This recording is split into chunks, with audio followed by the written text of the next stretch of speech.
Surprise, c'est Binge Audio.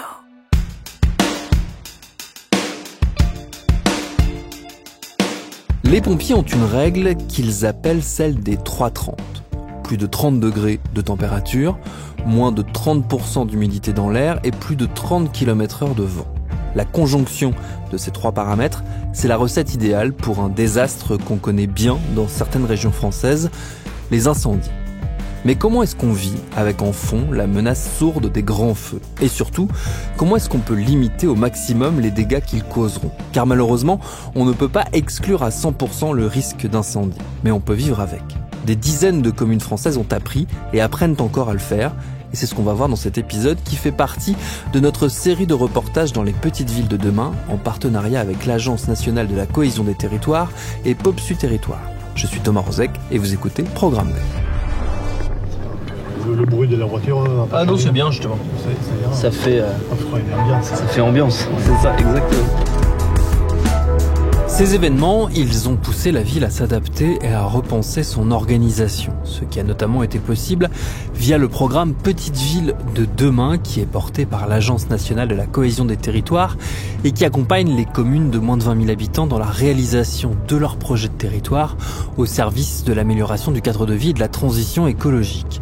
Le territoire, justement, ici, il est très spécifique. Il regorge de forêts et il porte encore les traces très vives de ces journées d'août 2022 qui sont dans toutes les mémoires. Bonsoir à tous, bienvenue dans le 20h de ce mercredi, une journée marquée par le retour d'un monstre, le méga-feu de Gironde. Il semble renaître de ses cendres.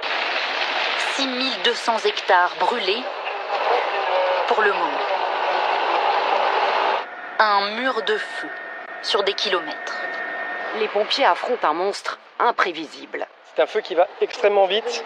Éviter coûte que le feu ravage les habitations comme à Belin-Bélier. Ce matin, au prix d'une lutte acharnée, les pompiers finissent par sauver le reste.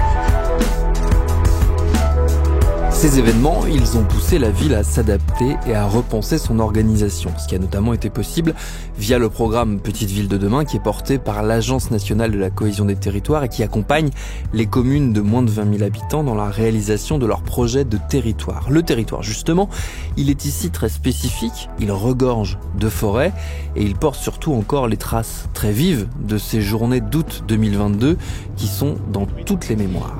Voilà, là ça y est, on est donc dans la zone incendiée, vous voyez, on est très près des maisons. C'est un peu le paysage apocalyptique suite à l'incendie. Tout a été coupé, tous les arbres ont été enlevés dans un souci sanitaire d'une part et de commercialisation aussi, puisque il y a quand même eu la possibilité de valoriser quand même une partie du bois, notamment les bois les plus gros, les plus âgés, les plus matures. Les propriétaires ont essayé de les valoriser malgré tout. Ouais. Il y a déjà eu des reboisements qui ont été faits. Vous voyez, on aperçoit les jeunes arbres, les plantations qui ont été faites. Mais vous pouvez aussi voir qu'à des centaines, voire même à des kilomètres, on n'a pas un seul arbre, tout a été coupé, vous voyez. Ouais. On est vraiment au cœur du feu et de l'incendie. Et voilà, il faut imaginer un petit peu le scénario catastrophe quand tout ça s'est embrasé, quoi. Hein. Voilà, c'est vraiment quelque chose d'assez particulier. C'est l'enfer, voilà, tout simplement. Voilà, donc là on est aussi au cœur de ce quartier de Joué qui a payé lourdement son tribut à cause des habitations brûlées. Pour vous donner quand même un ordre d'idée, parce que c'est un moment qui est marqué à jamais dans ma mémoire. J'étais là à 2h du matin quand le feu est arrivé ici auprès des maisons. C'était, comme je disais tout à l'heure, l'enfer. Il faisait nuit, mais en fait c'était garni de fumée partout, des particules incandescentes qui partaient dans tous les sens, un ciel étoilé de toujours orange, le vent, le bruit. Voilà, alors ici à droite, il y a une maison qui est en reconstruction, qui a été totalement détruite par le feu. Je suis arrivé au moment où le feu l'a atteinte, elle s'est embrasée. Voilà, il y en a une autre un petit peu plus loin. Ici, il y a eu 11 bâtiments qui ont été détruits. Les pompiers affrontent un monstre imprévisible. jusqu'à 2022, il y a eu assez peu d'incendies comme on peut voir en Méditerranée qui ravagent des hectares et des hectares. Arthur Guérin-Turc, géographe, spécialiste de la forêt landaise. Et donc là, en effet, en 2022, on a eu 32 000 hectares de brûlés, 36 000 personnes évacuées durant l'été 2022 avec ces 2 incendies qui ont eu lieu en même temps à la Thèse de Buch et à Landiras. Cet incendie, sa spécificité, c'est sa rapidité. De sources de pompiers, c'est l'incendie le plus rapide de l'histoire de France. C'est-à-dire qu'il n'y a jamais eu autant d'hectares qui ont brûlé en aussi peu de temps. Donc Belin-Bélier était menacé très directement parce que la ville aurait pu être brûlée entièrement. Ce qui explique cette rapidité, c'est la continuité forestière, dans le sens où il y a très peu d'espaces libres ou nus qui auraient pu jouer le rôle de pare-feu, et les pare-feux existants ont été franchis. Donc concrètement, pour Belin-Bélier, ça a été l'évacuation.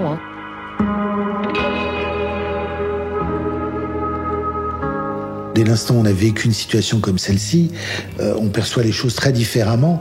Cyril Declercq, maire de Belin-Bélier. Parce qu'avant, on a une image, mais c'est une image qui est factice. Par contre, lorsqu'on vit au réel et qu'on est au contact directement de l'incendie, quand vous en approchez et que vous êtes dans une journée, ou du moins une nuit, à 40 degrés, en dehors de l'impact des incendies, et vous en approchez et que c'est insupportable en termes de chaleur, et quand vous en ressortez à 40 degrés, vous avez froid, du fait de ces différentiels, là vous mesurez toute l'importance de cette chaleur. Et là je ne parle que de la chaleur, je ne parle même pas du bruit que ça peut faire et le vent que ça occasionne. Et c'est des notions qu'on n'a pas obligatoirement quand on n'est pas confronté à la situation.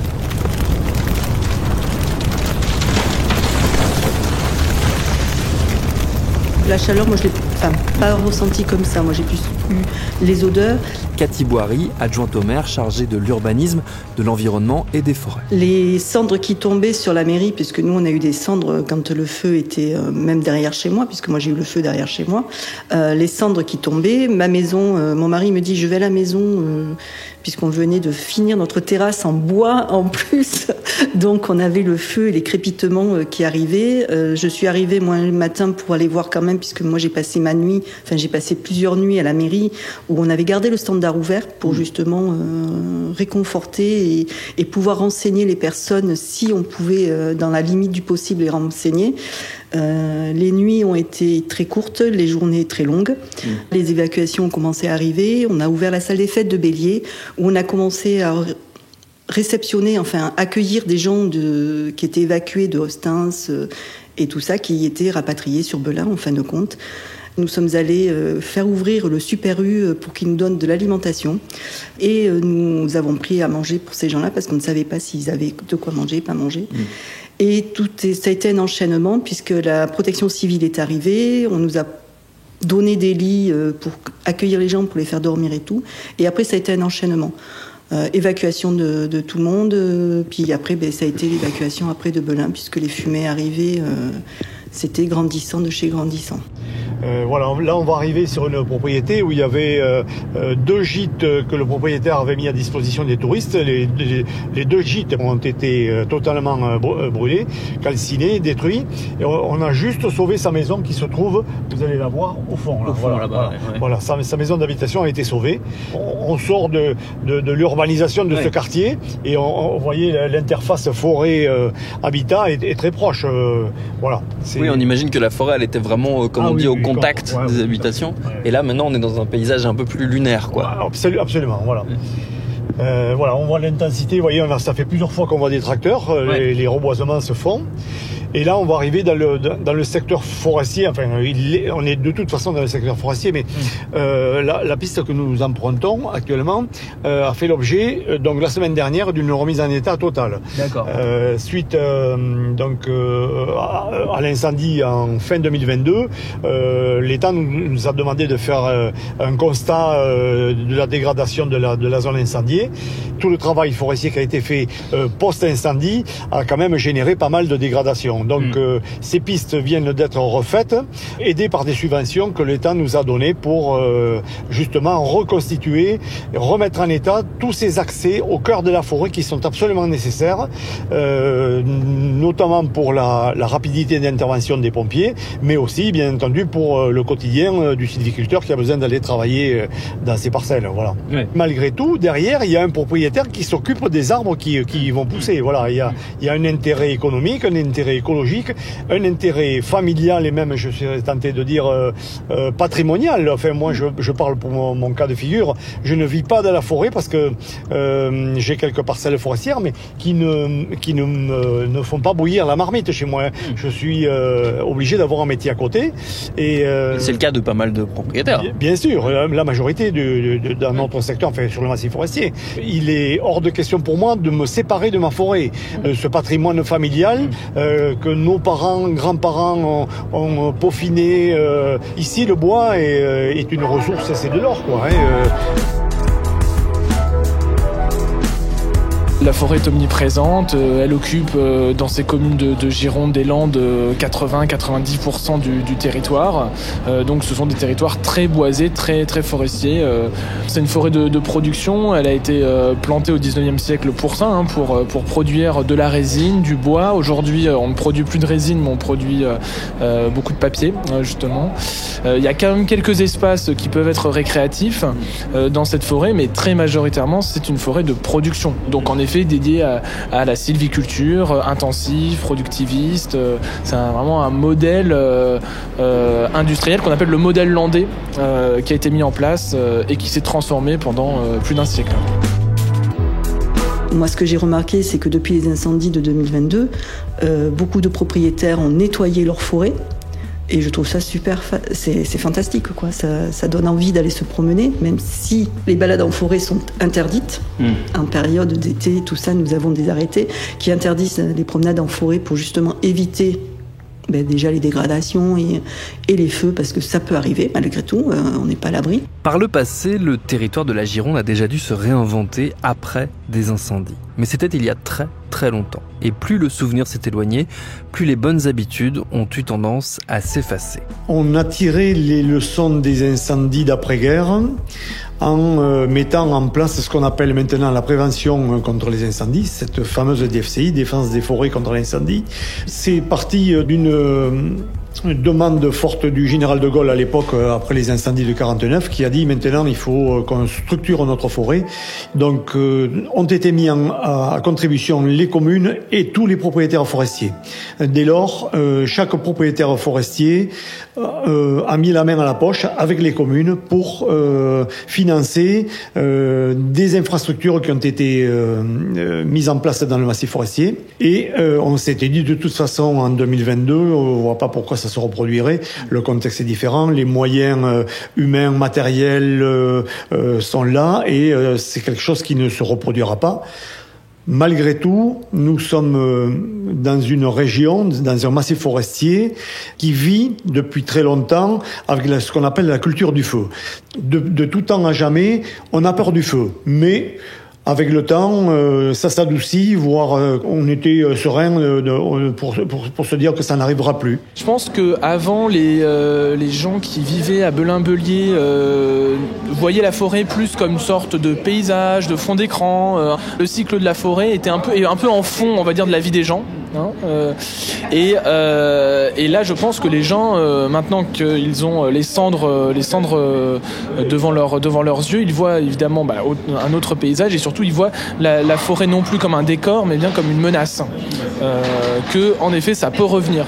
Alors forcément, quand il y a une catastrophe, au début on est très inquiet et puis avec le temps, tout s'en va et donc on n'a plus forcément cette même crainte au quotidien. Et puis en fait, c'est très dur de vivre avec l'angoisse au quotidien que sa maison peut brûler. Donc les pouvoirs publics ont essayé de prendre des mesures pour en effet rassurer les habitants, mais on sent déjà dans les exécutifs locaux la volonté de mettre en place une régulation de la forêt, notamment par la mise en place des OLD, les obligations légales de débroussaillement. Donc alors ça s'applique plutôt aux particuliers qu'aux forestiers, mais par exemple les exécutifs locaux vont essayer de mettre en place des pare-feux. Et en fait le problème des politiques, des responsables politiques locaux, c'est qu'ils n'ont pas de prise en fait sur la forêt. C'est une forêt privée. C'est une forêt privée. Et donc, en forêt privée, eh bien, les propriétaires privés font ce qu'ils veulent. Et ça, je dirais que c'est le grand problème de la forêt landaise, c'est que finalement, le politique a très peu de prise sur cette forêt. C'est vraiment la sphère économique qui régit complètement la forêt landaise.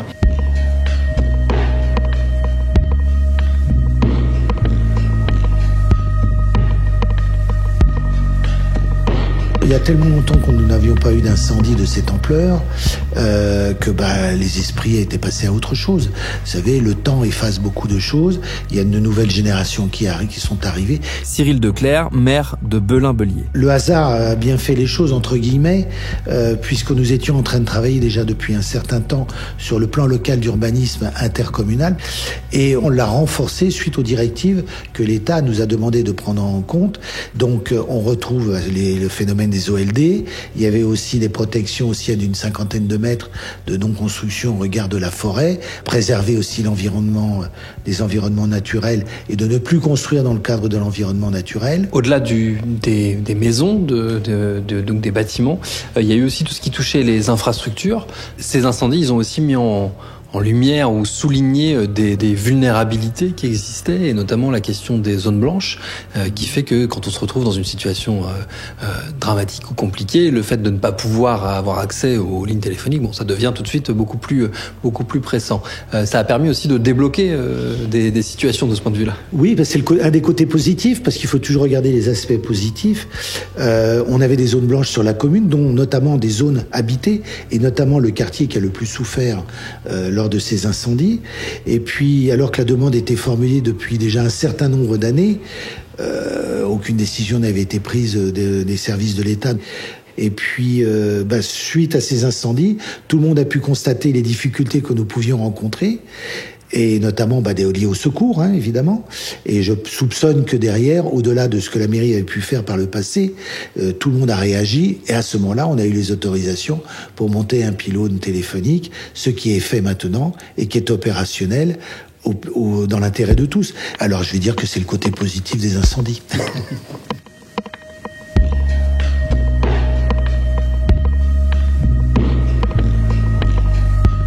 L'autre versant positif, entre guillemets, c'est que ces incendies ont donné un coup d'accélérateur technologique à la gestion du territoire, et qu'ils pourront peut-être faire bouger les lignes du côté de la loi pour mieux affronter l'avenir.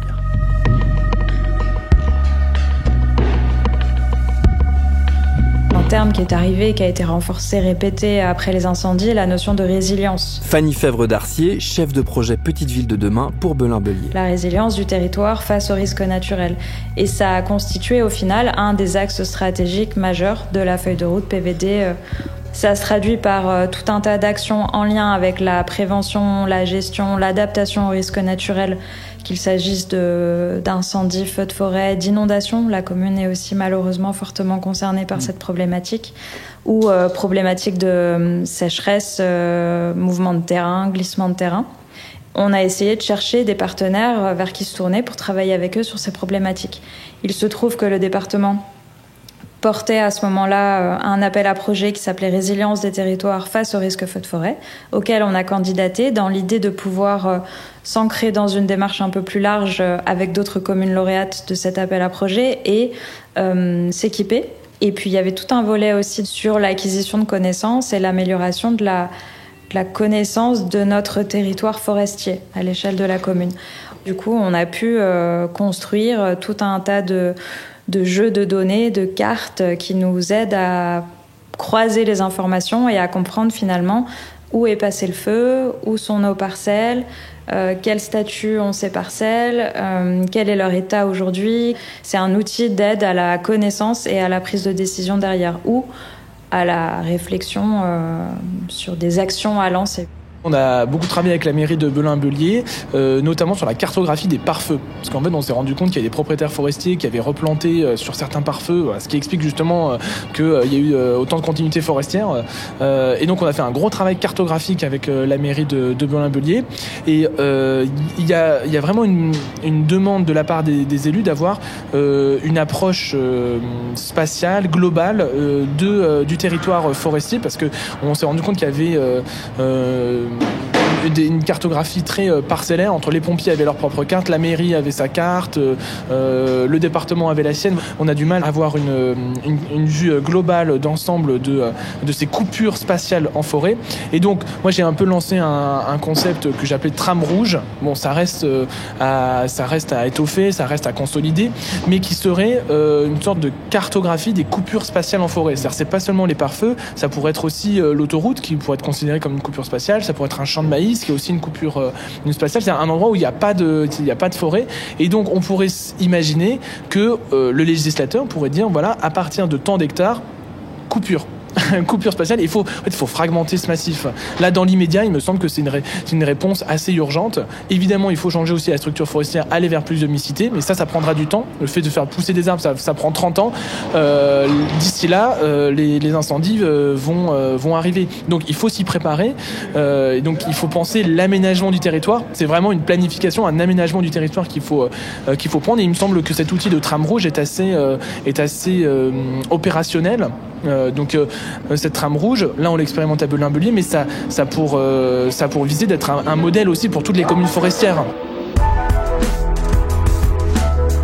On a identifié des zones, en fait, grâce à des travaux de modélisation d'une autre structure qui s'appelle l'Institut européen des forêts cultivées, qui a modélisé des départs de feu à 3 endroits de la commune pour voir comment le feu se propage ensuite, sous réserve que les conditions climatiques soient aussi terribles que 2022. En gros, on a découpé notre territoire en 3 et on a commencé à s'intéresser en particulier au territoire du sud-est de la commune, là où le feu est passé en fait, puisque dans ce secteur-là, il pourrait y avoir un potentiel d'aménagement nouveau, donc là qui n'existait pas avant et ou à renforcer en tout cas, et qui réduisent quand même assez considérablement le risque qu'un feu se propage jusqu'aux zones habitées de la ville, puisque c'est quand même ça l'objectif, c'est de protéger d'abord les zones habitées, mais la forêt aussi forcément. Et donc pour faire ce travail, on s'est entouré de tout un tas de partenaires, dont le Parc naturel régional des Landes de Gascogne et le Pays Bassin d'Arcachon-Val-de-L'Air.